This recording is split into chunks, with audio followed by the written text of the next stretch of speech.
বাঘাপুরের লোক এটা একটা চরের মতো ছিল সেই 91-এ যখন আমাদের প্রিয় নেত্রী দেশনেত্রী বেগম খালেদা জিয়া এখান থেকে ইলেকশন করেছিল।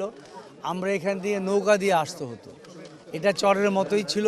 আমাদের এই অঞ্চলের লোকরা বরাবরই ধানের শীষের পক্ষে ভোট দিয়েছে সব সময়। আমাদের মেম্বার, আমাদের চেয়ারম্যান ইলেকশনে তারা আমাদের পক্ষে ছিল। আপনি দেখেন না সবাই হাস্যোজ্জ্বল।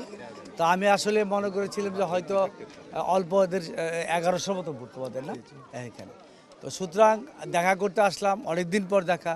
স্বাভাবিক জীবনে আমরা ছিলাম না, মামলা মোকদ্দমা কাঁধে নিয়ে লুকাই ছিলাম। এখানের ছেলেপেলেরা আমাদের দলের যারা আছে তাদের নামে অসংখ্য মামলা।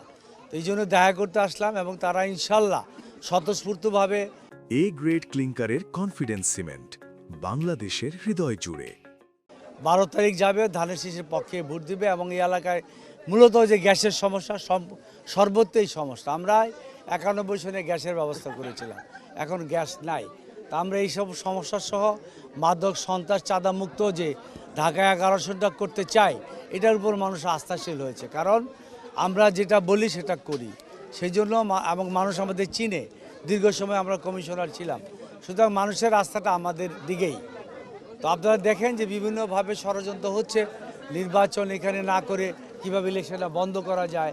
তারা মিথ্যা মামলা করছে, খারিজ হচ্ছে। আজকেও শুনলাম সে কোর্টের বারিন্দা দৌড়াচ্ছে।